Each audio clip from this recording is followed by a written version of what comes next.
Buenos días a todos, mi nombre es Marta Cadavid y con el auspicio de Auditor hoy quiero presentarles esta conferencia virtual acerca de la debida diligencia y el due diligence de la contraparte. Igualmente quiero agradecerles a todos por dedicar su valioso tiempo, por sacar más o menos una hora, hora y cuarto de su tiempo para aprender y sobre todo para que entendamos la importancia de este tema a nivel global en nuestras corporaciones, pero sobre todo hoy a nivel personal. Así que todos son bienvenidos. ¿Qué vamos a ver hoy en esta hora de trabajo? Vamos a hacer una introducción acerca de la debida diligencia, vamos a hablar de su importancia, vamos a hablar de digamos, del análisis, de investigación, y cómo podemos nosotros recoger esa información tan valiosa para estudiar la contraparte, los beneficios de la debida diligencia. ¿Qué estamos haciendo hoy por ustedes? ¿Quiénes son las personas que pueden usar estos servicios? Y pues vamos a hablar hoy de unos casos muy particulares y de cómo la carencia de la debida diligencia conlleva en la mayoría de los casos a perder el patrimonio. El conocimiento de la contraparte, la debida diligencia, el due diligence como se conoce en inglés, o el know your clients, es una actividad donde nosotros debemos conocer los terceros o lo que denominamos como asociados, clientes, proveedores, empleados, contratistas.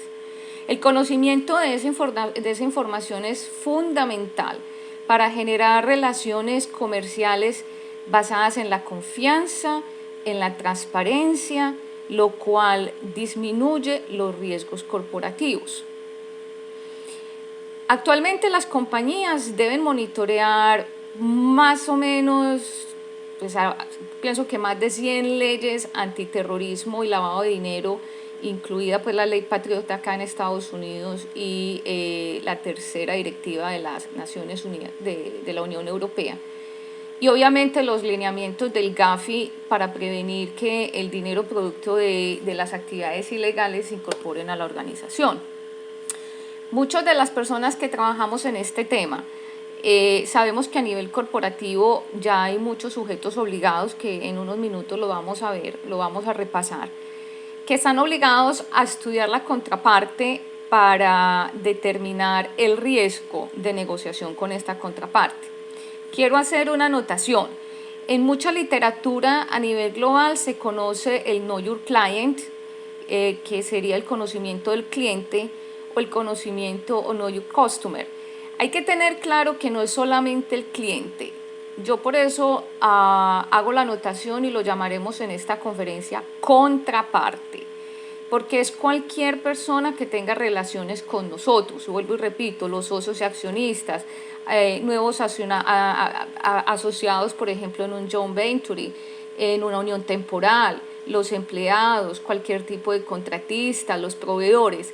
Todas estas personas hacen parte de este conocimiento de la contraparte que nosotros debemos tener presente a la hora de negociar. Hoy vamos a reconocer que a nivel personal nosotros debemos hacer también debida diligencia. Vamos a entender que hay que investigar con quién estamos haciendo negocios y vamos a proteger nuestro patrimonio y nuestras familias y obviamente nuestra reputación. Somos conscientes de que hoy en día en América Latina la mayoría de las organizaciones hacen estudios de la contraparte, especialmente de los clientes y los proveedores. El 98% de las compañías conocen la ocupación de las personas y la naturaleza del negocio de esas contrapartes. Más o menos el 93% de estas organizaciones conocen la identidad de esos clientes o esos proveedores, conocen las fuentes de sus ingresos.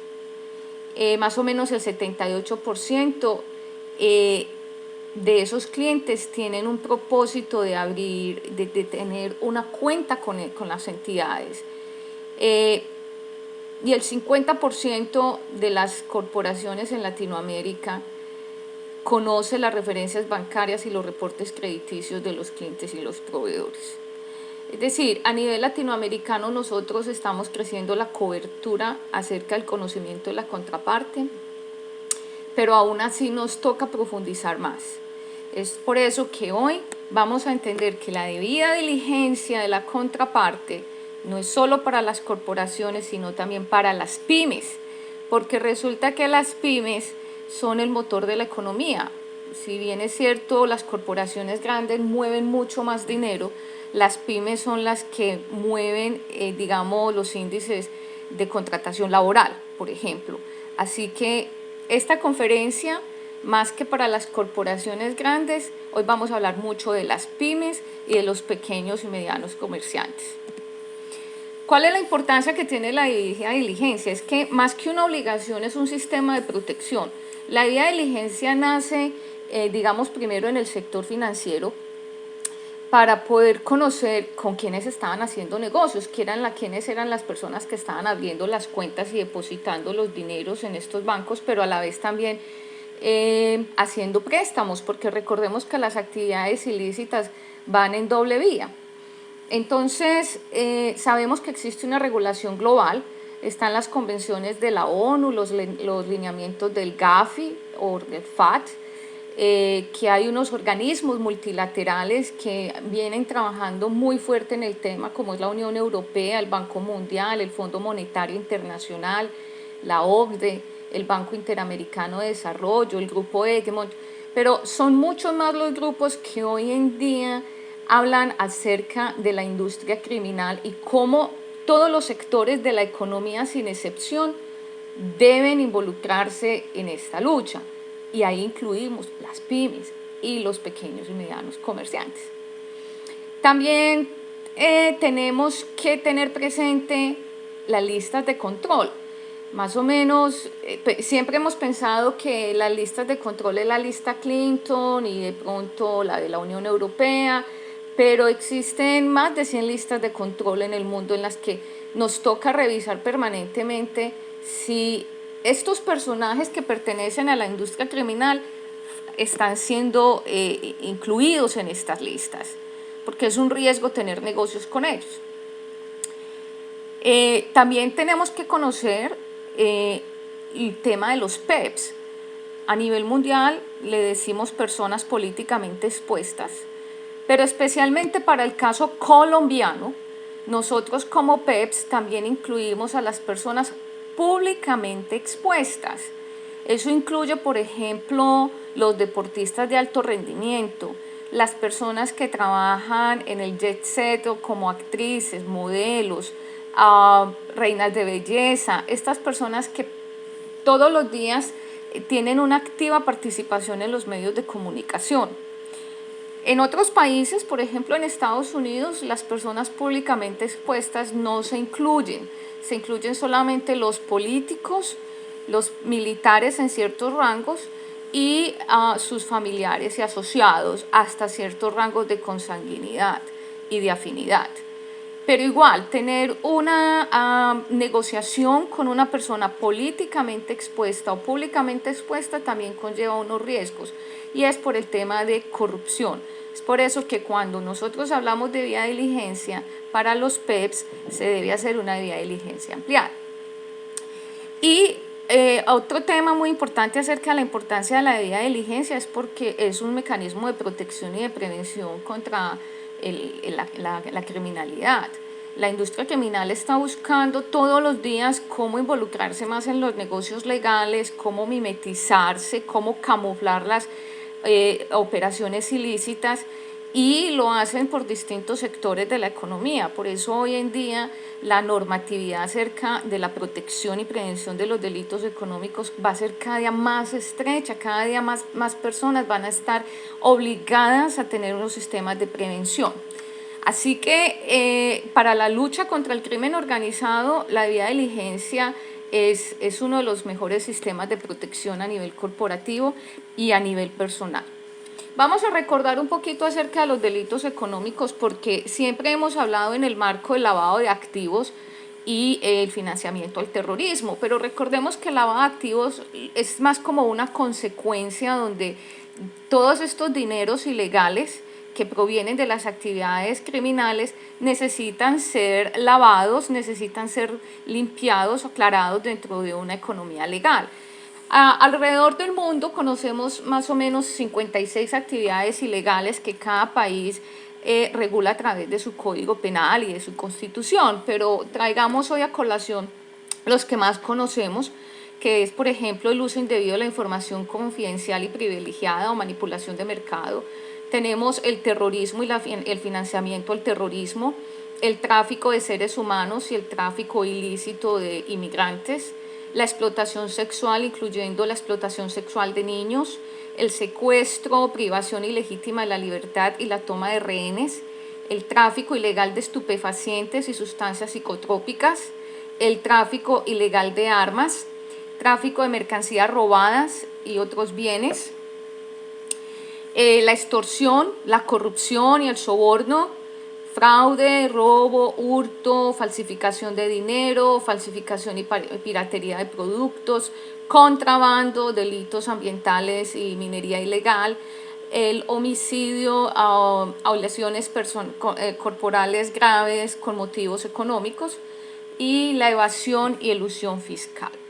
Nosotros vemos esto como que es muy grande, como que solamente es para el sector corporativo, pero muchas personas han sido sujetos de crímenes, por ejemplo, de falsificación de documentos cuando van a vender una propiedad. Y hoy tenemos un ejemplo, fraude, que se vende una propiedad 2 y 3 veces a diferentes personas en el mismo momento. Entonces, esto que estamos viendo hoy ocurre en la vida normal de cualquier ser humano que no necesariamente está trabajando en una corporación grande. También vamos a recordar hoy un poquito lo que refiere a la política internacional contra el lavado de activos y financiamiento al terrorismo, y es porque tenemos 4 grandes actividades a nivel mundial donde la prevención y el control están en manos de los sujetos obligados y el Estado. La detección y el reporte está en manos de sujetos obligados y el Estado. La represión está a nombre del Estado y las autoridades de policía y de investigación. Y la confiscación está a nombre del Estado y sistema judicial. Hoy quise traer esta información porque nosotros nos vemos afectados. Nosotros como ciudadanos estamos involucrados en esta política internacional. Y es que nosotros somos sujetos obligados, así que nosotros tenemos que prevenir, controlar, detectar y reportar. Pero a la vez, si uno de nuestros bienes, llámese apartamento, llámese casa, llámese acciones, llámese un lote, llámese vehículo, tiene enredos por la carencia de la debida diligencia, pues el Estado tiene el derecho a hacer la confiscación y obviamente pues a llevar la extinción de dominio hasta sus últimas consecuencias. ¿Quiénes son los sujetos obligados? Actualmente sabemos que están todo el sector financiero, que incluye bancos, aseguradoras, corresponsales no bancarios. Tenemos el sector solidario con las cooperativas de ahorro, de crédito y multiactivas con sección de ahorro y crédito. Tenemos el comercio con la compraventa de vehículos, explotadores y fundidores de oro y piedras preciosas.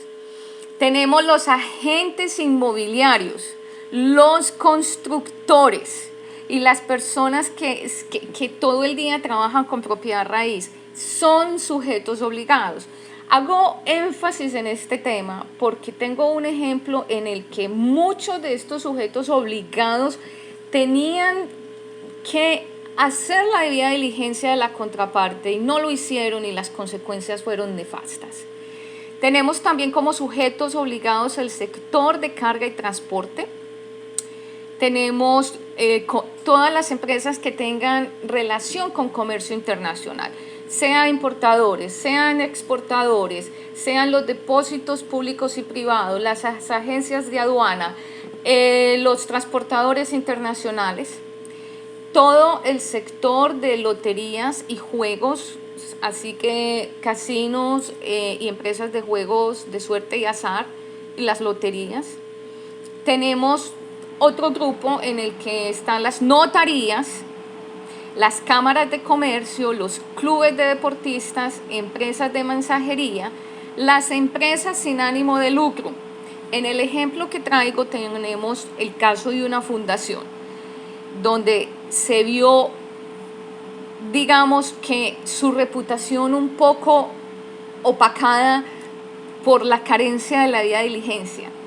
Y obviamente en Colombia ya las empresas del sector salud desde el año pasado son sujetos obligados. Y a nivel persona, los representantes legales, los miembros de junta directiva, los socios o accionistas de las compañías son sujetos obligados. Y más allá, nosotros como profesionales, como revisores fiscales, auditores, contadores, consultores y abogados, somos sujetos obligados. Así que debemos prevenir, detectar, reportar cualquier irregularidad que esté relacionada con los delitos económicos, lavado de dinero y financiamiento al terrorismo y las actividades subyacentes. Mucho cuidado, contadores, irregularidades. Así no seamos revisores fiscales, nosotros debemos prevenir y detectar y reportar. Y la UIAF en Colombia dice allá en su circular, ciudadanos en general. Por eso hoy lo traigo en rojo y diferente. Porque entonces, en conclusión, a nivel colombiano, aparte de la regulación internacional, como lo dice las 40 recomendaciones del GAFI, más lo que nos dice la ONU en sus diferentes convenciones y lo que nos dicen las supersociedades, las diferentes reguladores en Colombia como supersociedades, la superintendencia financiera, todos estos reguladores para nosotros, somos los ciudadanos también responsables y sujetos obligados de detectar, prevenir y reportar actividades ilícitas. Por eso la debida diligencia no es solamente para las grandes corporaciones, es para todo el mundo. ¿Qué nos hace la debida diligencia? Nos ayuda a descubrir información. Nos ayuda a descubrir información acerca de cuáles son las actividades o relaciones comerciales que las personas no cuentan, que las personas no declaran. Hay veces que vamos a hacer un negocio y la contraparte no nos cuenta todas sus actividades. Hay veces que hay prácticas de negocios cuestionables o ilícitas, personas que, por ejemplo, han participado o han manipulado licitaciones. Eso obviamente no va a salir a la luz pública tan fácil. La debida diligencia nos ayuda a descubrir información acerca de engaños que ciertas corporaciones o personas tratan de hacer para ganarse licitaciones, para participar en negocios nuevos o para esconder información durante las negociaciones. Por ejemplo, una debida diligencia de la contraparte puede descubrir en un joint venture que una de las empresas no está siendo viable y que se está escondiendo esa información. O, por ejemplo, la contraparte quiere esconder que de ese apartamento que se está vendiendo, el lote donde está construido está todavía en una disputa legal. Entonces, la debida diligencia de la contraparte nos ayuda a descubrir información del tercero, de cosas que no quiere contar o que quiere esconder. La debida diligencia de la contraparte entonces es una combinación de factores que nos ayuda a tomar decisiones y a crear relaciones de confianza.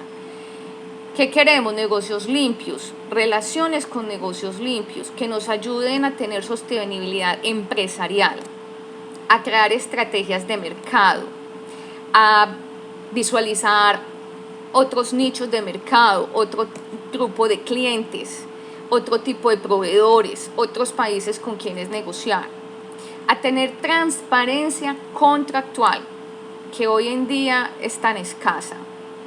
Todos hablamos de transparencia, de ética en los negocios, pero es tan común que al momento de tratar de negociar, lo primero que nos pidan es la cuota del soborno, que generalmente va del 10 al 15%. Y en las relaciones con los negocios limpios está también la lealtad laboral. Encontrar personas que se alineen con los valores de la compañía cuesta. Siempre nos hemos preocupado por la técnica más que por la parte emocional y la estructura de valores de la persona. Y la debida diligencia nos ayuda a encontrar información acerca de si esos empleados que queremos contratar han estado involucrados en actividades poco éticas, llamémoslo de esa manera. La debida diligencia también combina información. Hace muchos años antes del internet, quien tuviera información tenía el poder. Y siempre quien tenía esa información iba más adelante en las negociaciones.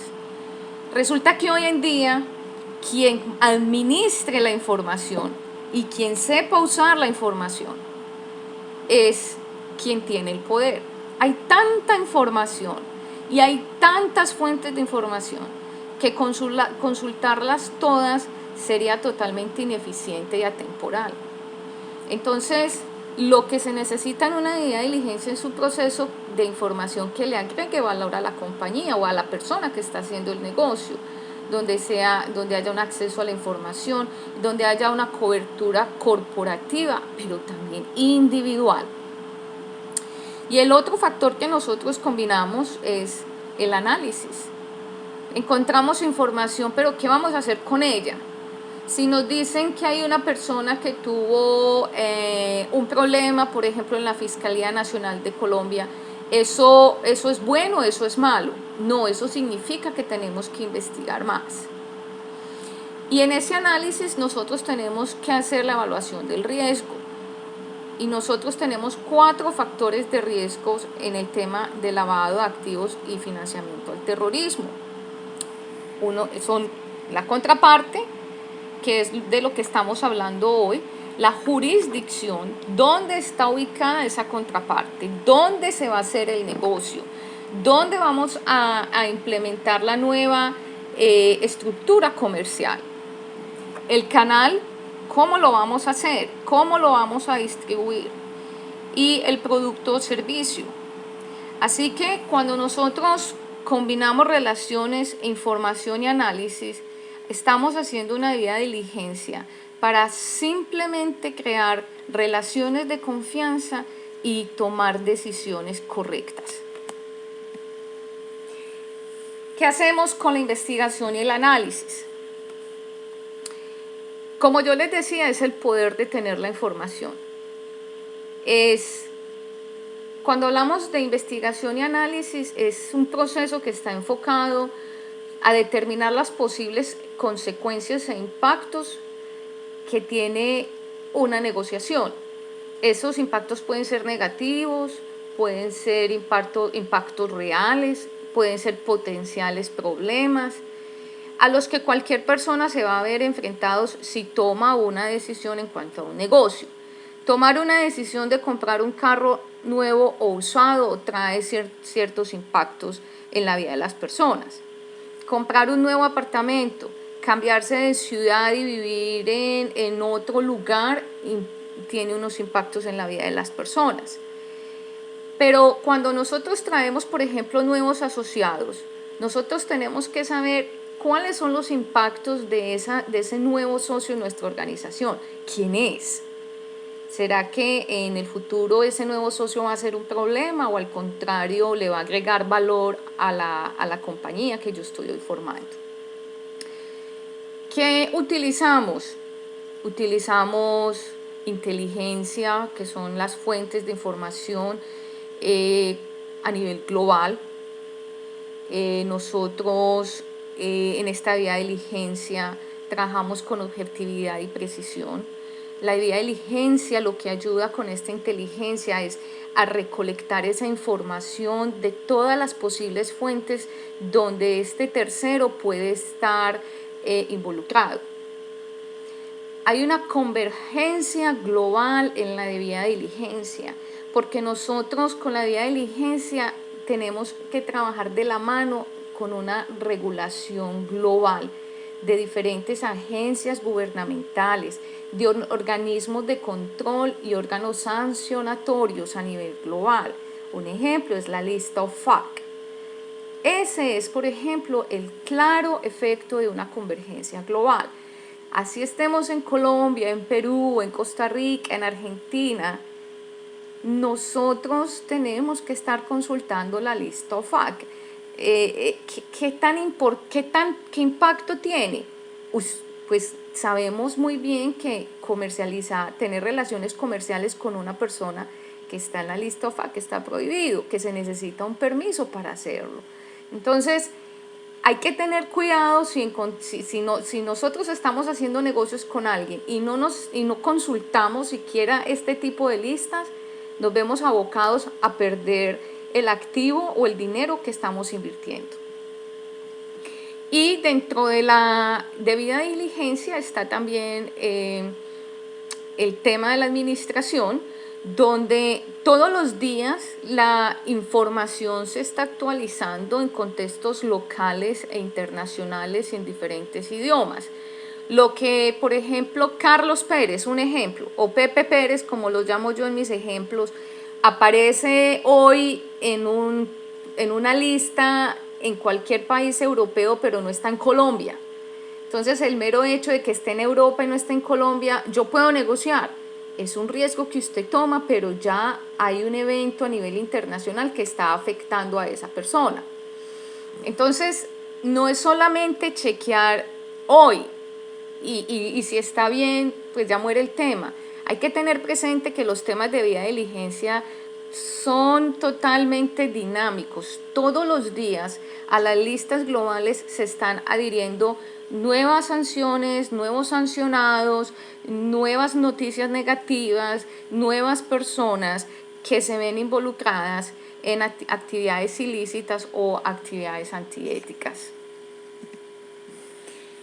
¿Qué nos trae como beneficios hacerle la debida diligencia a una contraparte, a un asociado, a un cliente, a un proveedor? Si hay mejores relaciones, si hay transparencia en las relaciones, hay mejores negocios. En temas de anticorrupción, promueve mejores prácticas de negociación y transparencia para salvaguardar la integridad de las empresas y las personas. O sea, verse involucrado en un tema de corrupción, salpicados en temas de corrupción como está pasando ahora con Ovidrech y pasó también con otras compañías grandes en Colombia, eso tiene mucho peso. La debida diligencia tiene por beneficio también la eficiencia, porque busca riesgos y reducir excepciones de manera eficiente. Es decir, si yo encuentro que una persona tiene una cantidad de noticias negativas, pues de antemano sé que es un riesgo alto y entonces puedo parar la negociación. Lo que a mí más me gusta de la debida diligencia son los detalles, de esculcar, de rasguñar, de ir por lo más pequeño, porque detectar rasgos, aspectos y factores de riesgos, pero también ventajas competitivas. Hay veces que haciendo una debida diligencia encontramos que hay un grupo de clientes también muy interesante y con los cuales pueden haber unas relaciones de confianza y transparencia. O sea, la debida diligencia no solamente para encontrar cosas indebidas. La debida diligencia de la contraparte también es para traer beneficios positivos, para traer beneficios para la compañía. Los temas éticos, para prevenir relaciones contractuales e interpersonales, vuelvo e insisto, personales con individuos comprometidos legalmente. Muchas veces el mero hecho de una transacción de un apartamento, de un vehículo con una persona que tiene un compromiso legal, nos puede conllevar a la pérdida del patrimonio. Con la debida diligencia conocemos las buenas intenciones y la buena fe de nuestra contraparte. Si hay una persona que no permite que se le haga la debida diligencia, pues simplemente pues por algo será, pero si se acepta esa condición de no hacer la debida diligencia, de antemano hay una exposición al riesgo alto. La debida diligencia tiene como uno de los beneficios el escudo y la protección del patrimonio económico ante cualquier acción legal de las autoridades después de que la debida diligencia se haya realizado. Esto significa que si el bien que yo compré se ve involucrado en un caso de confiscación y posterior extinción de dominio y yo hice la debida diligencia antes de ser adquirido y no se encontró, digamos, factores de riesgo, con la debida diligencia yo puedo demostrar la buena fe en la negociación. Para las pymes, por ejemplo, la debida diligencia nos permite hacer seguimiento y mantener un rastro de auditoría de la contraparte. Casos, por ejemplo, donde un proveedor empieza con 3 asociados, después con 2 asociados y más tarde se vuelve parte de un conglomerado donde ya ese conglomerado no tiene base en Colombia, por ejemplo. Y muchas veces la pyme ni se da cuenta de que ese proveedor fue cambiando en el tiempo y que hoy en día es un proveedor totalmente distinto con el que empezó. Eso es muy común. Entonces sirve para dejar rastros de auditoría también. Y las empresas que tienen, o los individuos que tienen como práctica la debida diligencia de la contraparte, pues atraen buenos partners, atraen buenos asociados, porque estos asociados van a estar alineados con los mismos valores corporativos y personales.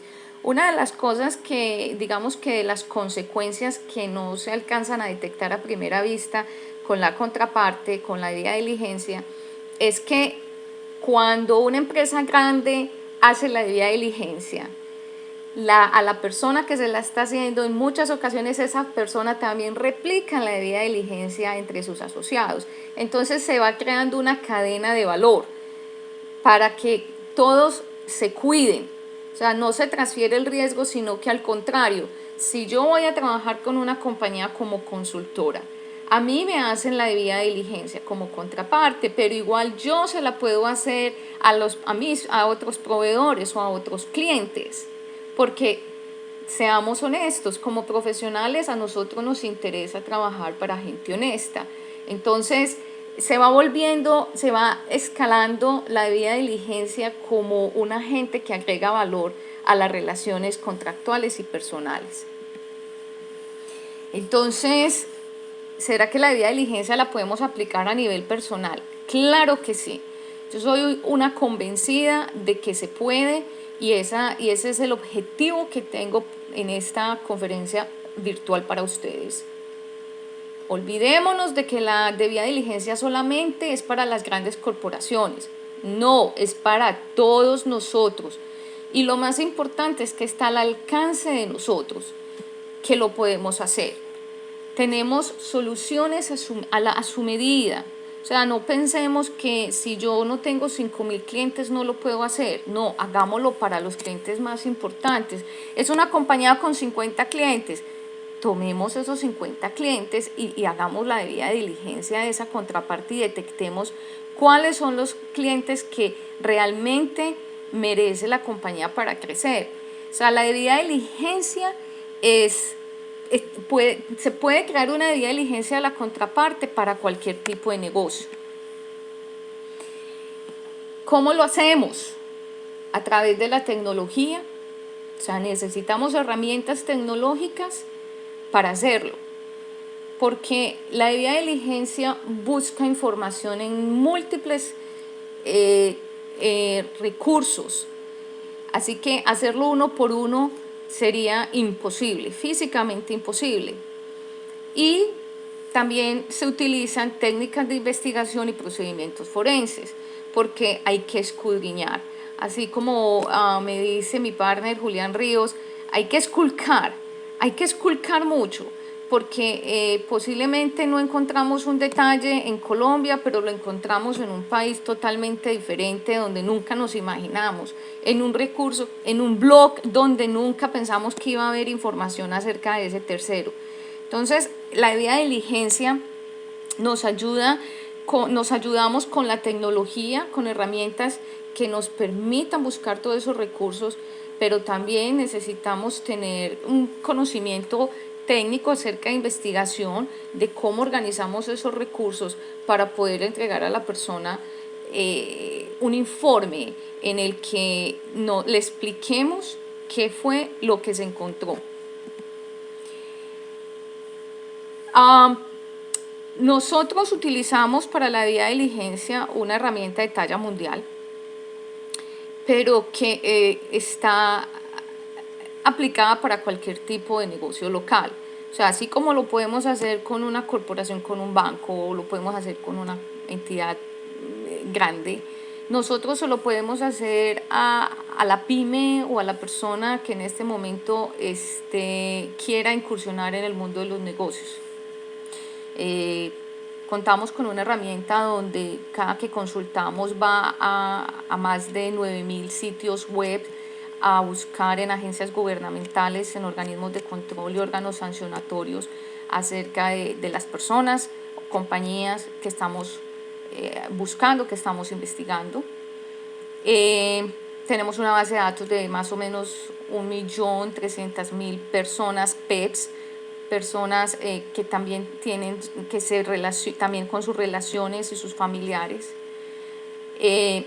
Nuestra herramienta nos ayuda a buscar en más de 35.000 fuentes de información, perfiles globales de noticias negativas, porque ¿qué nos interesa? Buscar detalles que nos indiquen si esa persona, esa contraparte, pues es un riesgo para nosotros tener relaciones comerciales. Nuestra herramienta también nos permite tener información a cualquier hora del día. Se nos actualiza en cualquier momento.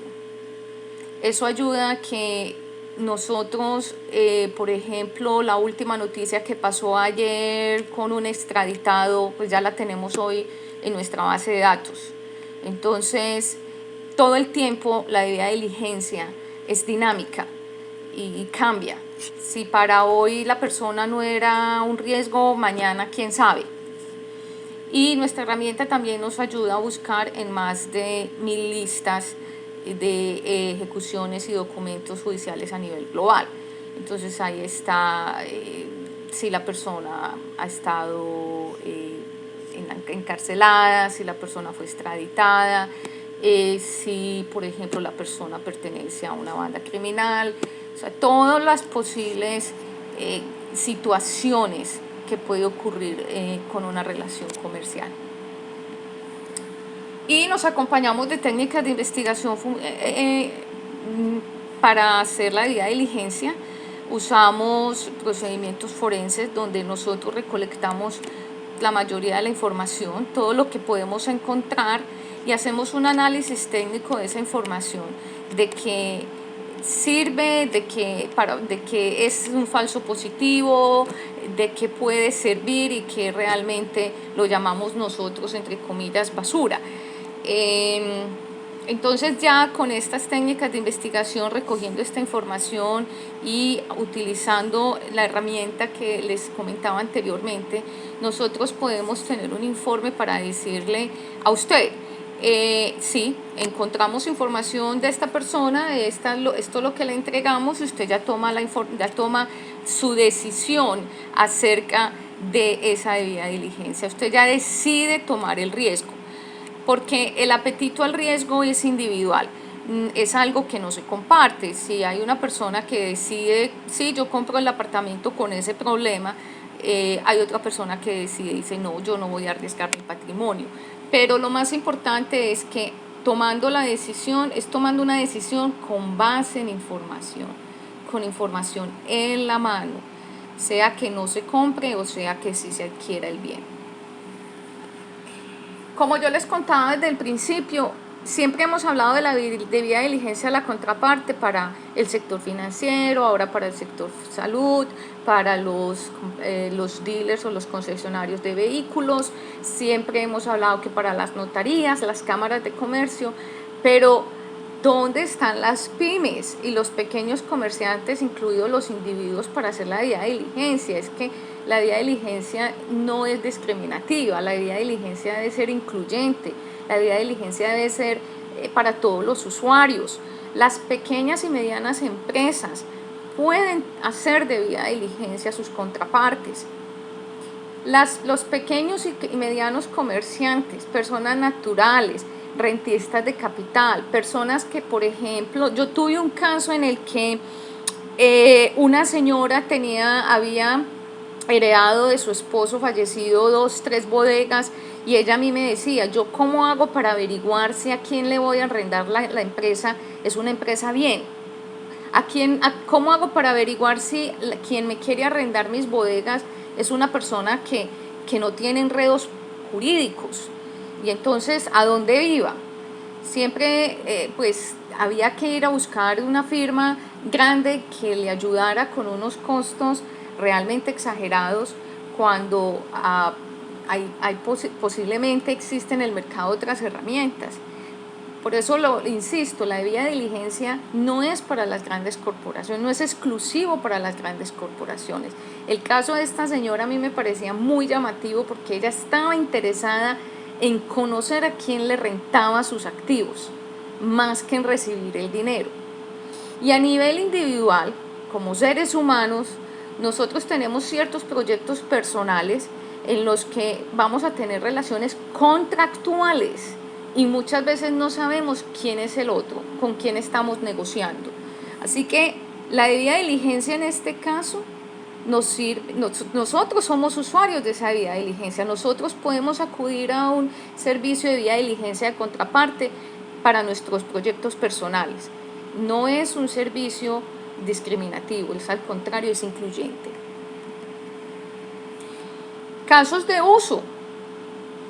Hay que conocer con quién se hace negocios. Hoy en día la palabra ya no vale. ¿Se acuerdan cuando hace muchos años nuestros tatarabuelos simplemente se daban la mano y decían yo le pago en un mes, y en un mes se encontraban y ahí estaban pagando el dinero? Hoy en día las relaciones contractuales son mucho más complejas por el tipo de productos, por los factores de riesgos, la contraparte, la jurisdicción, el canal y el mismo producto. Y a eso sumémosle la forma de pago. Entonces, ¿cuáles son los casos de usos en que la debida diligencia de la contraparte está aquí cerquita de nosotros, en nuestro diario vivir? A nivel comercial la utilizamos para el análisis de proveedores, clientes y contratistas. O sea, ¿quién es mi futuro cliente? ¿A quién le estoy comprando? ¿Quién es el contratista quién es mi transportador, por ejemplo? Que en ese caso sería un contratista. A nivel societario, ¿quiénes van a ser mis nuevos socios? Una unión temporal. Necesito un accionista nuevo. ¿Le voy a recibir el dinero o antes de recibir el dinero yo voy a averiguar quién es la persona? A nivel laboral, las contrataciones de personal. Seamos honestos que el personal que tenemos en las compañías es el primer socio, que es el socio más cerquita que tenemos. Necesitamos saber con quién trabajamos todos los días. A nivel individual, la adquisición y renta de activos fijos, la adquisición de una nueva casa, de un apartamento, o el mero hecho de rentarlo, como les explicaba anteriormente. Las contrataciones y los proyectos personales. Si yo soy el que voy a invertir dinero en esa sociedad, me dicen que mi participación va a ser muy interesante, que es el desarrollo de un nuevo producto, y me muestran todo un plan estratégico, pero yo sí estoy segura de poder invertir dinero en una compañía donde yo no sé quiénes van a ser mis accionistas. Y a nivel individual, yo sé que este tema duele, y en la sociedad conyugal ejemplos hay muchos. Yo sé que esto es como rompiendo tabús. Yo sigo insistiendo que a nivel personal nosotros somos totalmente irresponsables. Cuidamos los activos de nuestras compañías, de donde trabajamos, pero muchas veces no cuidamos nuestra propia integridad. Y casos hay muchos. Es importante conocer un tema acá con la debida diligencia que está directamente conectado, y es la extinción del dominio. La extinción del dominio es, digamos, que una iniciativa que tiene la ONU a nivel global. En Colombia lo tiene a nivel de la ONU-DC y con el Programa de Asistencia Legal para América Latina y el Caribe, la PLAC. Y nos dice, mire, vea, la extinción de dominio es una voluntad que tienen los países de retirar los activos que han sido sujeto o han sido usados o han sido los puentes para lavar el dinero o financiar el terrorismo. Entonces nos dicen, por ejemplo, que se habrá confiscación y extinción de dominio cuando los productos los bienes sean producto de actividades ilícitas, objeto material de actividades ilícitas o instrumentos de actividades ilícitas. Nos dicen que cuando esos bienes provengan de la transformación o conversión parcial o total, física o jurídica del producto, instrumentos u objetivo material de actividades ilícitas.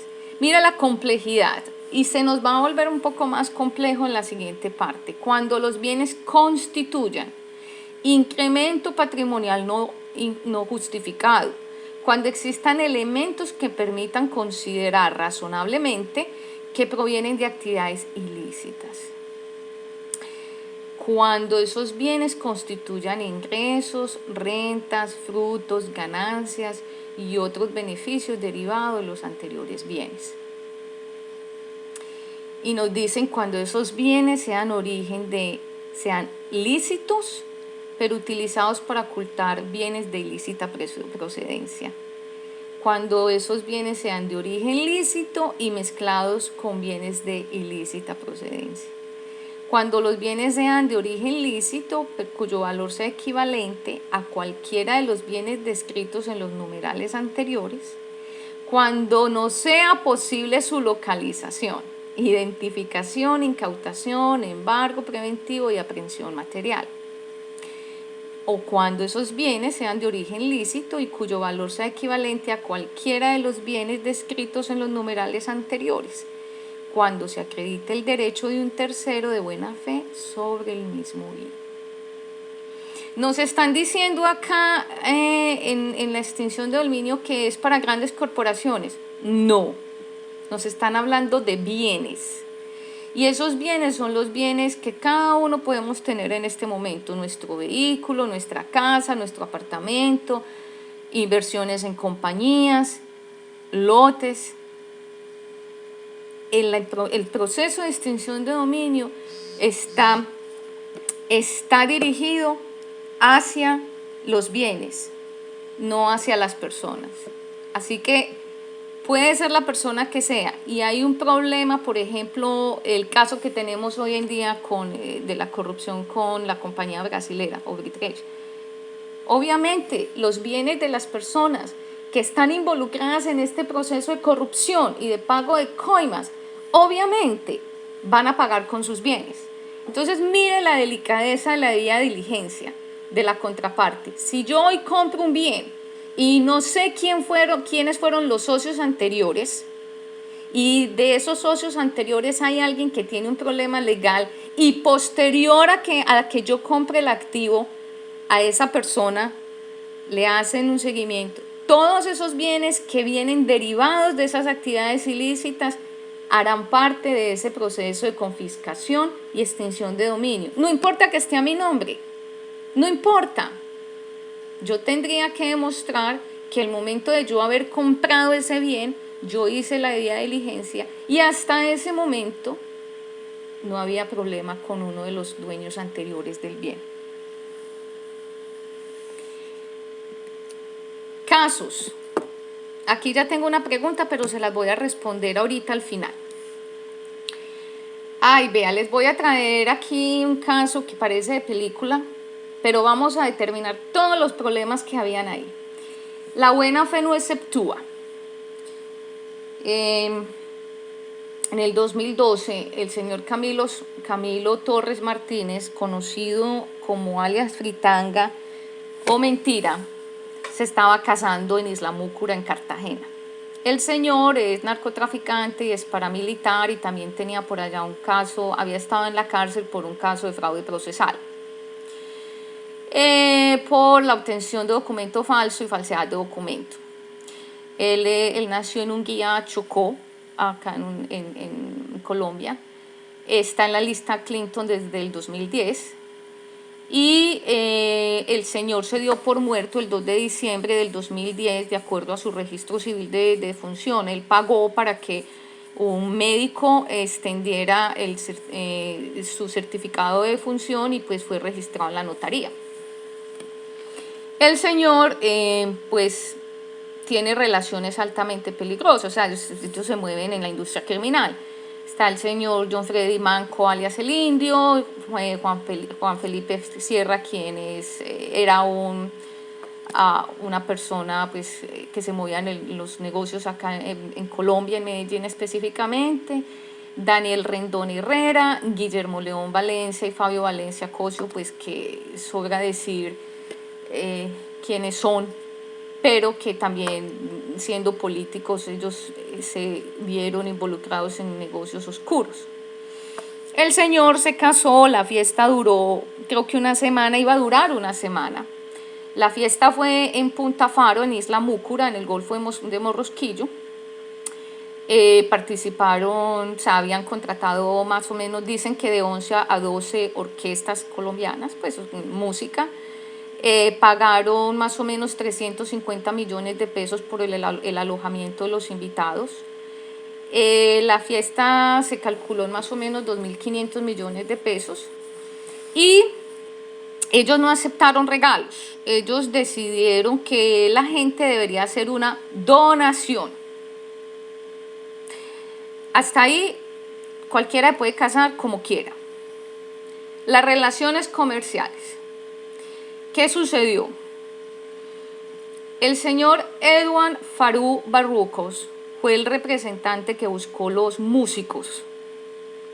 En esa fiesta, hasta donde se supo, estuvieron los cantantes Arcángel, Joel and Randy, Ruiñejo y Dálmata, el señor Giancarlo Centeno, Silvestre Dangond, un grupo de Medellín llamado Mortal Kombat.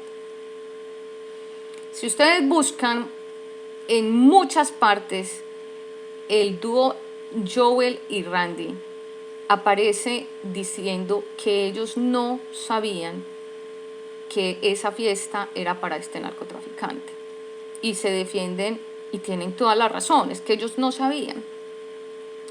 Silvestre Dangond tuvo que salir públicamente a decir a través del abogado Abelardo La Espriella de que él tampoco sabía. Y yo, pues esto fue en el 2012, tuve la oportunidad de escuchar varias entrevistas de algunos de los grupos que estuvo tocando en esta fiesta y simplemente ellos decían: yo toco donde a mí me llamen, a mí me importa nada que la persona, quién es el que me contrata, yo simplemente canto y recibo la plata. La Fundación Carla Cristina recibió el dinero de las donaciones.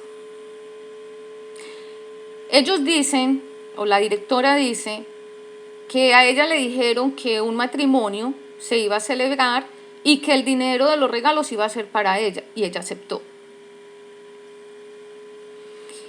Mire todos los problemas de debida diligencia que hay acá. La Fundación Carla Cristina es una fundación sin ánimo de lucro. Ella tenía que haber hecho la debida diligencia de dónde venían esos dineros, al menos saber quién se casaba. Los cantantes dicen decir que ellos no sabían. Muchos dijeron: sí, yo sí sabía quién era, pero no me interesaba. Sin embargo, el escándalo explotó.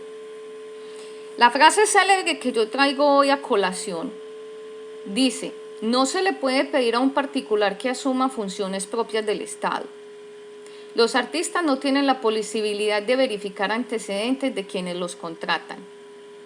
Silvestre se presentó de buena fe a hacer su trabajo, que es cantar. Y esta frase viene del señor Abelardo Lasprilla. Yo no voy a... O sea, esto nos parece increíble, pero nosotros sí tenemos que averiguar a dónde vamos, quiénes son nuestros clientes, a dónde, o sea, con quién nos estamos relacionando comercialmente. Esto parece de película, pero esto pasó. Pero más allá de lo que sucedió es, todas estas personas tenían contratos comerciales en este matrimonio, incluida la fundación, incluido el hotel, y nada de eso se hizo. Debida diligencia, cero. Acá entonces yo les traigo la captura de la información ¿qué se puede hacer en una debida diligencia? El señor estaba desde el 2010 reportado en la lista OFAC. Acá les traigo entonces en los informes que nosotros trabajamos cómo se presenta. Les enseño, digamos, las relaciones que tiene el señor, o sea, es decir, quiénes son sus partners de negocios, con quién se mueve en la industria criminal o se movía. El señor ya ahora, como bien sabe, fue extraditado. Y dónde están todas las fuentes de información que nos trae todos estos detalles. Hacer una debida diligencia implica buscar muchos recursos, pero cuando yo les hablo a ustedes de tecnología, es porque nosotros contamos con la herramienta que nos facilita, nos trae toda esta información de la mano y nos resume esa información para ustedes, nuestros clientes. Entonces, en este caso, era muy fácil averiguar quién era el señor. Desde el 2010 estaba en la lista OFAC y tiene recursos online desde hacía mucho rato. Yo sigo insistiendo con el empleado ideal y tengo, no sé si ya será un eslogan, del cielo al infierno, con el empleado ideal y ahora sin la debida diligencia. ACFE, que es la Asociación Certificadora de Examinadores de Fraude, nos dice: las personas más confiables se convierten en violadores de confianza. Su empleado es su socio principal. Usted tiene que averiguar cuál es la propensión de cometer un fraude, cuál es dentro del triángulo del fraude de esa persona, cuáles son las oportunidades, cuáles son sus justificaciones, porque cuál es el potencial que tiene esa persona de hacer un fraude, de cometer una actividad antiética, porque puede ser abuso. ¿Y eso cómo se hace? Desde el momento del reclutamiento y la contratación. Eso, la debida diligencia no se hace después de que la persona cometió el fraude y se dan cuenta que la persona ya venía con problemas hacía 3 años. No, toda la debida diligencia que se haga con un empleado es básica para determinar si esa persona puede estar en la corporación. Es súper importante los valores que tiene esa persona y la estructura emocional. Es lo más preciado, yo lo llamo como el diamante de ese empleado, porque hoy en día nos preocupamos por técnica, si aprende a escribir a máquina, si sabe barrer, trapear, si sabe almacenar, si sabe análisis de datos, y los valores no aparecen por ningún lado. Claro, la persona es tan técnica que es capaz de cometer un fraude técnico en la compañía, pero no tiene los valores que tiene la compañía. Y hay que averiguar en la debida diligencia si esa persona, la estructura familiar sus relaciones y cómo esa persona ve su éxito personal. Hay personas que ven su éxito personal a través de la educación, a través del mejoramiento de ellos mismos, como otros ven el éxito personal a través de la consecución de muchos activos, de tener cada día más, y es un hambre de poder impresionante. Así que la debida diligencia también aplica al empleado ideal.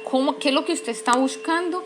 Y averiguar si esa persona, que es su potencial empleado, cumple con lo que usted quiere en la compañía. Yo a este tema de los socios con intereses ocultos los llamo la caja de Pandora. Y yo insisto, yo sé que yo me dediqué como a romper los esquemas y los tabús en cuanto a lo que es el fraude a nivel persona, a nivel individual.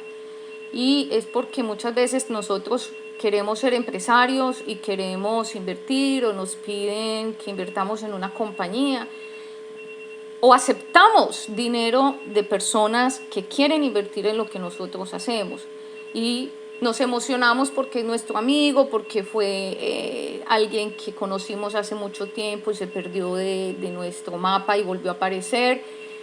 Y no nos importa quién es la persona y qué ha pasado, necesitamos es el dinero y no más. Y resulta que esas relaciones peligrosas son las que pueden acabar con nuestro patrimonio, en este caso nuestras empresas, y en ciertos momentos nuestra vida personal. Y otro tema que es súper importante es quién es mi compañero ideal para la vida. Estamos hablando de temas conyugales. Yo conocí un caso hace más o menos 8 años donde esta persona era un estafador, pasaba de noviazgo en noviazgo y a las mujeres con las que se relacionaba las dejaba en bancarrota hasta que la última persona ya se cansó y de todo el amor que tenía decidió ir a denunciarlo. La costumbre que tenía era que pues obviamente ellas se dejaban involucrar en sus alardeos y pues en todo lo que esta persona representaba para ellas, y entonces él cambiaba de carro cada que cambiaba de novia, porque entonces él le decía a su novia, yo quiero, compremos un carro juntos, y ya después a la hora de firmar decía, no, que lo pongan a tu nombre, que igual pues yo lo que quiero es que todo quede para ti, pero él nunca lo pagaba, él se quedaba con el carro y ella pagaba la deuda. Y así lo hizo con muchas mujeres hasta que ya llegó en un momento en que la última, con su decepción, lo denunció, aparecieron más víctimas y es simplemente un estafador. Pero a eso me refiero, ya venía una historia de estafa, de abuso, incluso abuso emocional, donde esta persona vivía, era de lo que sus novias o su novia de momento tenía. Y la metía en deudas, dejándola prácticamente en la calle, en bancarrota, y él simplemente se desaparecía, se cambiaba de ciudad y arrancaba una nueva relación. Ahí les dejo. ¿Dónde invertir? ¿Dónde usted va a comprar su nuevo activo? Les tengo un caso con enredos que en este momento está sucediendo en la ciudad de Medellín. ¿Usted qué prefiere? ¿Nuevos proyectos inmobiliarios o prefiere muebles de segunda mano, inmuebles de segunda mano? Pues cualquiera de los dos que usted escoja tiene que hacer la debida diligencia de la contraparte, con quién está haciendo la negociación. Debe averiguar quiénes son sus inquilinos y arrendatarios de esos bienes que usted está arrendando. Ustedes ya leyeron, ya les expliqué el tema de la confiscación y la extinción del dominio. Y todo lo que pase con los bienes que ustedes tienen, ustedes somos responsables de ello. Es decir, si nosotros arrendamos una bodega y en esa bodega se están desarrollando actividades ilegales, nosotros somos responsables, o sea, nosotros tenemos que hacer la debida diligencia de esa contraparte. Y pues hay que tener mucho cuidado de los famosos gangazos y superofertas, porque cuando nosotros nos dicen vale 200 millones de pesos o 100.000 dólares, pero te lo dejo con el 40% menos, pero me pagas de contado, eso que parece tan lindo es producto de una actividad ilegal y puede enredarlo a usted en un proceso legal. En Medellín hay un proyecto inmobiliario que está ubicado en Las Palmas, es un condominio de apartamentos que se llama Meritage. El lote, que está ubicado obviamente en Santa María de Las Palmas, yendo hacia el aeropuerto, es un lote que cuesta más de 60.000 millones de pesos. Y el dueño del proyecto es Royal Property Group Colombia. Escuchen muy bien los nombres. Primer sujeto obligado, Royal Property Group Colombia. La disputa comercial. El señor Iván López, quien estuvo un tiempo encarcelado acá en Estados Unidos por drogas y después lo soltaron por un arreglo que hicieron o por lo que haya sido, en el tiempo en que él estuvo acá en Estados Unidos, a su hijo Sebastián lo secuestran y lo obligan a firmar los documentos de traspaso de ese lote que vale más de 60.000 millones de pesos. Ese lote era del señor Iván López. Quien hizo toda esta operación fue el señor Héctor Javier Restrepo Santamaría, quien hace parte, hoy hacía parte de la oficina de Envigado.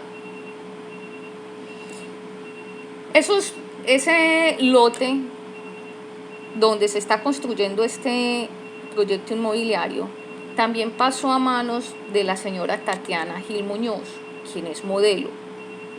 Entonces aquí van más personas, un PEPS.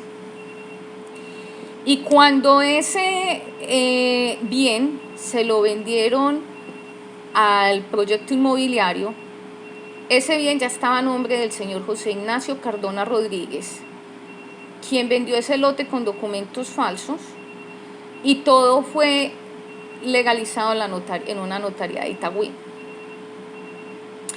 Este señor José Ignacio Cardona es el conductor de Héctor Javier Restrepo Santamaría y este estaferro de la oficina de Envigado. Entonces aquí ya tenemos otro sujeto obligado, la notaría de Itagüí. ¿Qué hizo el Estado?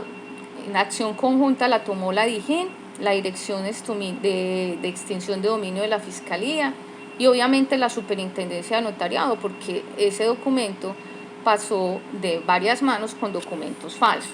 Este problema arranca cuando el señor Iván López Vanegas ya llega a Colombia y empieza pues a reclamar su lote. ¿Cuál es el riesgo que tienen ahora? La fiduciaria Corfi Colombiana es la fiduciaria del proyecto, es la que maneja el fideicomiso. Lo que a las autoridades les parece muy particular es cómo es que el dueño del proyecto, Royal Property Group, la notaría y Corfi Colombiana no se habían dado cuenta de este problema, cuando hay información por todos lados de este lío. No se sabe cómo se hizo la debida diligencia de la contraparte. Pero el problema está en que ya hay mucha gente que ha comprado su apartamento en este condominio. Hasta noviembre del año pasado, octubre-noviembre del año pasado que yo estuve en Colombia, el proyecto todavía estaba quieto. Entonces, quien haya comprado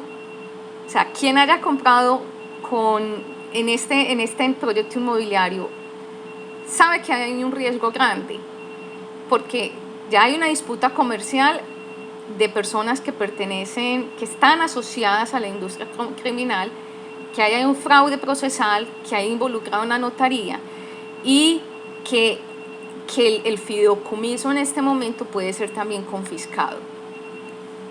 Aquí ya tengo la captura de la información del señor Héctor Javier Restrepo. Ya entonces les estoy mostrando cómo extrae la información, una herramienta que nosotros poseemos ahora, las relaciones o los asociados y las fuentes de información donde se puede verificar lo que encontramos. Ya estamos entonces a punto de terminar. Entonces, ¿cuáles son nuestras responsabilidades? No, es que hay que conocer la contraparte, con quién estamos haciendo negocios. Hay que aceptar que no hay inmunidad. No existe sector económico donde la industria criminal no haya llegado. No existe. Ellos están diseminados en todos los sectores económicos, así que hay que tener mucho cuidado. Y si se piensan hacer inversiones en este momento, hay que averiguar a quién le estamos comprando, a quién le estamos vendiendo, quién es la constructora, ir un poquito más allá. Porque es que no se puede transferir la responsabilidad. No podemos decir que porque hay un fideicomiso formalizado, entonces ya el banco hizo todo lo que había que hacer. El ejemplo de Corfi Colombiana. Posiblemente ellos sí hicieron la debida diligencia, pero mire el problema en que estamos ahora. Así que el riesgo, digamos que la debida diligencia de la contraparte no se transfiere. Yo como sujeto obligado, recuerde que nosotros somos sujetos obligados, yo también debo hacer mi debida diligencia. Estamos regulados y eso no se nos puede olvidar. Como revisores, como contadores, como auditores, como socios, como accionistas y como, por último, como ciudadanos. Y es un tema de autoprotección. Es prevenir, es detectar actividades que a mí me pueden terminar, que me pueden acabar con mi patrimonio. Es algo para proteger mi familia. Así como compramos seguros, también nosotros debemos verificar con quién estamos relacionados para podernos proteger. Hay que crear relaciones de confianza que añadan valor. Vea, antes de formalizar cualquier acuerdo, cualquier contratación, recuerde, conozca su riesgo, su apetito al riesgo. Puede que el mismo apartamento que tiene un enredo con alguien de la oficina de Envigado para el comprador A no signifique un problema, para el comprador B sí es un problema. Así que es acerca de su apetito al riesgo. Conozca la contraparte, la jurisdicción, el canal, el producto, la forma de pago. No acepte contrataciones donde no pasen por el sector bancario, el sector financiero. Yo tuve una experiencia hace más o menos 8 o 10 años en que un familiar vino de Europa, hizo unas inversiones, pagó un apartamento, parte de un apartamento y el resto lo iba a sacar por una hipoteca y el señor, muy enojado, recibió todo el dinero en efectivo y al momento de hacer la hipoteca dijo que él no hacía negociaciones con los bancos. Devolver el dinero que ya se le había entregado fue toda una tortura, más de 6-7 meses persiguiéndolo sin nosotros saber quién era. Y pues afortunadamente el dinero no se perdió, hubo unas pérdidas económicas porque pues el dinero tuvo que dejarse en Colombia, la persona tuvo que volver de Europa para reclamarlo, pues no pagaron intereses, pero afortunadamente podemos contar la historia porque la persona pues no era de buena procedencia. Hay que tener información, o sea, administrar la información es lo que nos da poder hoy en día. Pero ¿de dónde la vamos a sacar? Eso es lo que queremos explicarles hoy, es con lo que concluimos. Nosotros le podemos ayudar a hacer esa debida diligencia de la contraparte, de recoger toda esa información y de mostrarle, entregarle un informe para que usted tome decisiones de acuerdo al apetito de riesgo y al conocimiento de sus factores de riesgo. Nosotros podemos proveerle esa información, de modo que usted se sienta tranquilo o tranquila tomando decisiones. Busque ayuda.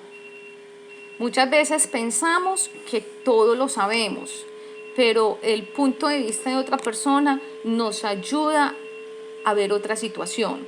Puede ser positiva, puede ser negativa. Nosotros somos profesionales forenses que tenemos en diferentes áreas que le podemos ayudar a su negocio sin que usted tenga que gastar mucho dinero ni gastar mucho tiempo. Nosotros hablamos entonces de NF, que es el ingeniero Julián Ríos, y yo que soy Marta Cadavid con mi nueva marca Camaleón Risk. Nosotros decidimos meternos en este cuento y ayudarles a las personas debido a que cada que hacemos una investigación nos damos cuenta de las grandes debilidades y carencias de control en la vida personal. Entonces aquí estamos para servirles. Voy a empezar a responder las preguntas. Uy, son muchas. Ok, vamos. Para hacer la debida diligencia se debe solicitar una autorización de la otra persona. Sí. Nos escribe Hernando García de México. Sí, claro, esto es un proceso. A ver, Hernando, usted va a tener para hacer una debida diligencia a la contraparte, en este caso para usted, yo necesito su autorización. Por ejemplo, en el caso de un empleado, siempre se debe colocar en el contrato laboral o en el momento de hacer el reclutamiento de que a todas las personas de la organización, a todos los empleados, se les hace la debida diligencia. Igual sucede, por ejemplo, con los proveedores. Cuando el proveedor o el cliente está llenando la solicitud de afiliación a la compañía, es importante dejar asentado en una cláusula, en una parte de esa solicitud, de que la empresa tiene incorporado proceso de debida diligencia para hacer esta investigación. Sin embargo, cuando, por ejemplo, son procesos individuales, es un proceso que solamente el interesado puede autorizar. Por ejemplo, Hernando, usted quiere comprar un apartamento y quiere estar seguro que los socios, los dueños anteriores del apartamento no tuvieron problemas legales. Usted autoriza a nuestra compañía o nos autoriza a nosotros para hacer esa debida diligencia del tercero. Segunda pregunta, ¿existe a nivel internacional alguna regulación o convenio que regule los países, empresas o personas sujetas o obligadas al due diligence? Mire, ¿existe a nivel internacional alguna relación? Mire, el due diligence la regulación del due diligence viene desde la ONU, de las Naciones Unidas, de la Organización de Naciones Unidas, y está contemplado en las 40 recomendaciones del GAFI y en todo lo que tiene que ver con lavado de dinero. Todo lo que nos han dicho siempre ha sido a nivel corporativo. Nos dicen, por ejemplo, que los bancos, que los sujetos obligados, pero lo que hay que entender es que nosotros como sujetos obligados tenemos derecho a hacer la debida diligencia a la contraparte. Es decir, la misma regulación que existe para un banco, para una gran corporación, las mismas 40 recomendaciones que se leen del GAFI, es lo mismo que nosotros estamos aplicando. No varía en nada, es simplemente conocer, es la obligación de conocer la contraparte. Pero si usted quiere, no me dicen que es Catalina González. Catalina, si quiere, envíeme un correo y yo le puedo mandar información de de dónde leer, digamos, la regulación global acerca de la debida diligencia. Los PES en Colombia están normatizados desde noviembre, solamente para personas políticamente expuestas, donde se menciona creo que 25 cargos específicos. Nos habla Juan José Cardona de Colombia. Sí, ya están especificados, pero recuerden que los sujetos obligados, en este caso, por ejemplo, los equipos profesionales de fútbol, ellos que son también ya sujetos obligados y están regulados por Coldeportes, a estas personas cuando hacen negociaciones hay que hacerles debida diligencia. Es decir, no es solamente las entidades del gobierno o los militares y de acuerdo a unos rangos o cargos laborales, sino que, por ejemplo, ya hay compañías, ya por ejemplo para los jugadores de fútbol hay que hacerlo. Sabemos, por ejemplo, el riesgo que existe con las personas que están públicamente expuestas. Si bien es cierto, no está regulado, es mi protección poder determinar mi contraparte con aquellas personas que están públicamente expuestas. ¿Cuáles son las herramientas que hay en el mercado para hacer debida diligencia? ¿Dónde se consiguen? Nos habla Alicia Romero de Costa Rica. Sí, Alicia, la debida diligencia es un proceso que se hace por medio de tecnología, herramientas tecnológicas y técnicas de análisis forense o investigación. O sea, no es solamente la herramienta. Nosotros, por ejemplo, tenemos una herramienta de talla mundial con la que hacemos parte de nuestro trabajo, pero nosotros también tenemos que ir a otros recursos e investigar más acerca de la persona, sobre todo, por ejemplo, si la persona es un PEPS. Entonces, sí existen herramientas, hay muchos proveedores, puede ser LexisNexis, puede ser Thomson, ACL, pero estas herramientas le ofrecen a usted información, pero usted hay que buscar más. En muchas ocasiones nosotros tenemos un caso en este momento donde tuvimos que ir más allá de lo que nuestra herramienta nos ofrecía para poder determinar el riesgo de la contraparte, que de por sí es muy alto. Entonces, no es solamente una herramienta, se consiguen por licencias anuales y depende también el tamaño de la corporación, el precio. No le puedo hablar de precio porque depende mucho de quién la esté negociando. Nos hablan de Argentina, Adriana Ferreira. ¿Cuáles son los documentos mínimos para documentar la correcta debida diligencia? Bueno, primero se debe tener la autorización para poder, la autorización y el contrato. En ese contrato hay que determinar para qué se quiere la debida diligencia. Muchas veces la debida diligencia es para una investigación forense. Muchas veces es para simplemente confirmar la procedencia de un bien o para determinar si el proveedor o el cliente con el que se va a trabajar es adecuado para la compañía. Eso tiene que quedar muy claro en el contrato de servicios, porque de eso depende el enfoque y el alcance. Puede ser una debida diligencia que se hace en 2 horas, como puede ser una debida diligencia que dure un mes. Entonces, primero la autorización, después el contrato. Dependiendo de ese enfoque y ese alcance, se presentan informes. Y en muchos casos, dependiendo lo que se encuentra, los hallazgos, quien necesita esa debida diligencia abre más o cierra, es decir, puede solicitar que se haga una debida diligencia ampliada o que se investigue más, o simplemente la información que se tiene es suficiente. Entonces, para mí lo más importante en este momento es obviamente la autorización, el contrato, que nos señale el enfoque del alcance, y cuando se entreguen los informes es determinar qué más se va a buscar o si se para la debida diligencia ahí. Nos dice Catalina González, ¿me puede proporcionar datos para conocer más los detalles de los servicios que ofrecen?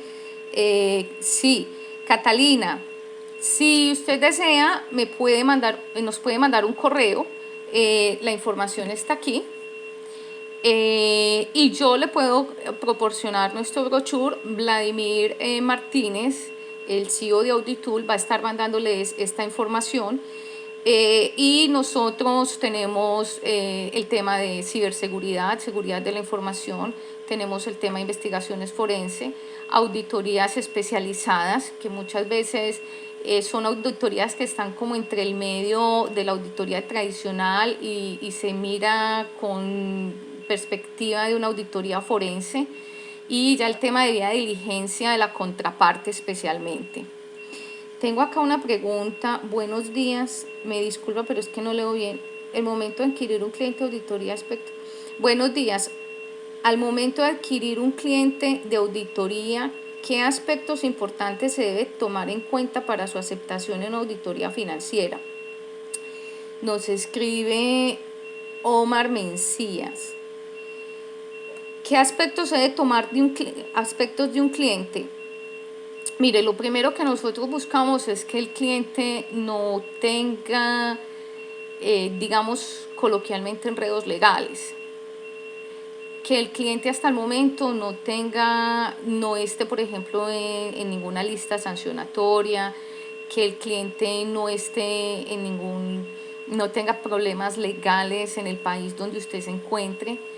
Y si hay un problema legal, hay que verificar qué tipo de problema es. El mero hecho que, por ejemplo, se describa que la persona está siendo demandada o está demandando, no implica que la persona sea un criminal. Muchas veces una demanda de alimentos se hace para formalizar una situación, pero no pasa a mayores. Entonces, nosotros hemos encontrado casos como esos, o un divorcio. Entonces, lo primero que vemos es que la persona tiene un lío jurídico, y abrimos y verificamos si es un divorcio o es algo por alimentos. Entonces, hay que determinar muy bien la procedencia de ese cliente, que no esté en ninguna lista, que lo que se hable es que no tenga noticias negativas, que no tenga, por ejemplo, problemas legales. Es muy importante para nosotros como auditores también cuidar la reputación, porque cada que sucede un problema, por ejemplo, en una entidad, ¿qué es lo primero que dicen? ¿Y dónde estaban los auditores? ¿Y dónde estaba el revisor fiscal? Bueno, yo creo que aquí ya terminamos. No tengo más preguntas. De todas maneras, cualquier pregunta adicional que tengan, con mucho gusto las podemos resolver. Como ya les expliqué, Vladimir Martínez estará enviándoles un correo con nuestro brochure. Igual yo estaré atenta con los correos electrónicos. Lo más importante acá es que entendamos que también nosotros podemos ser objetivo de la industria criminal a nivel personas y que debemos cuidarnos mucho. Mi interés es ayudarles, mi interés es proporcionarles un servicio donde el tiempo y el costo es mínimo con respecto a otras soluciones que son muchísimo más grandes y son a nivel corporativo. Si entre todos nos cuidamos y nos respaldamos, va a ser mucho más simple y fácil. Yo les agradezco por su tiempo, les deseo el mejor fin de semana para todos, que la pasen muy bien y de nuevo gracias por permitirnos estar con ustedes y ojalá hayan aprendido algo.